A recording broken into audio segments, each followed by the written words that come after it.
চট্টগ্রামের হাটহাজারী উপজেলার মধ্য মাদার্শায় অবস্থিত হজরত আকবর শাহ রহমতুল্লাহ আলাইহি জামে মসজিদ। এর স্থাপত্যশৈলী এবং চারপাশের প্রাকৃতিক ও পরিকল্পিত সৌন্দর্য মুগ্ধ করছে ধর্মপ্রাণ মুসল্লি ও দর্শনার্থীদের। সুবিশাল পুকুর, চারপাশের বাগান, বিশাল কবরস্থান আর আধুনিক ঈদগাহ নিয়ে এই মসজিদটি এখন চট্টগ্রামের অন্যতম এক দর্শনীয় ধর্মীয় স্থাপনা। প্রকৃতি আর আধ্যাত্মিকতার এক অপূর্ব মেলবন্ধন এ দৃষ্টিনন্দন মসজিদ। কথিত আছে, সুদূর ইয়েমেন থেকে আসা সাধক পুরুষ হজরত আকবর শাহ রহমতুল্লাহ আলাইহি এই মসজিদটি নির্মাণ করেন এবং তার নামেই এটি নামকরণ করা হয়। মসজিদের প্রবেশপথেই দর্শনার্থীদের নজর কাড়বে সামনের সুবিশাল ও স্বচ্ছ জলের পুকুরটি। এর শান্ত ঢেউ যেন আগতদের মনের ক্লান্তি দূর করে দেয় নিমেষেই। নামাজের আগে মুসল্লিদের অজুর সুবিধার্থে এখানে নির্মাণ করা হয়েছে বিশাল এক আধুনিক অজুখানা, যেখানে একসাথে অনেক মানুষ স্বাচ্ছন্দ্যে পবিত্রতা অর্জন করতে পারেন।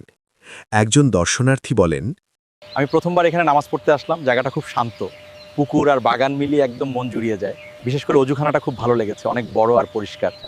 মসজিদের চারপাশ ঘিরে গড়ে তোলা হয়েছে নয়নাভিরাম ফুলবাগান। ঋতুভেদে ফোটা নানা রঙের ফুলের সুবাসে মৌ মৌ করে চারপাশ। এর পাশেই রয়েছে সুবিস্তৃত এক শান্ত কবরস্থান, যা আগতদের মনে করিয়ে দেয় পরকালীন জীবনের কথা। তবে মসজিদের অন্যতম বড় আকর্ষণ হল এর সামনের বিশাল ও সুসজ্জিত পাকা ঈদগাহ মাঠ। প্রতি বছর 2 ঈদে এখানে হাজার হাজার মানুষের মিলন মেলা বসে। আধুনিক স্থাপত্য আর প্রাকৃতিক সুন্দরের এই সংমিশ্রণ মসজিদটিকে এক অনন্য উচ্চতায় নিয়ে গেছে। পরিষ্কার পরিচ্ছন্নতা আর পরিকল্পিত এই সৌন্দর্য দেখে দূর দূরান্ত থেকে আসা মানুষেরা মুগ্ধ হচ্ছেন প্রতিনিয়ত। এটি এখন শুধু নামাজের স্থান নয়, বরং এলাকার এক গর্বের প্রতীক। বিশাল পুকুর, দৃষ্টিনন্দন বাগান, আধুনিক অজুখানা আর সুবিস্তৃত ঈদগাহ সব মিলিয়ে হজরত আকবর শাহ রহমতুল্লাহ আলাইহি জামে মসজিদ এখন এক পূর্ণাঙ্গ আধ্যাত্মিক কেন্দ্র। এই সৌন্দর্য ও পবিত্রতা বজায় রাখতে স্থানীয়রা ও কর্তৃপক্ষ নিরলস কাজ করে যাচ্ছেন।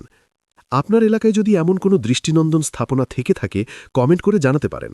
আমি আপনাদের এলাকার সৌন্দর্য তুলে ধরার চেষ্টা করব। সকলকে অসংখ্য ধন্যবাদ জানিয়ে আমি তারেক আজকের মতো এখানেই বিদায় নিচ্ছি। আল্লাহ হাফেজ।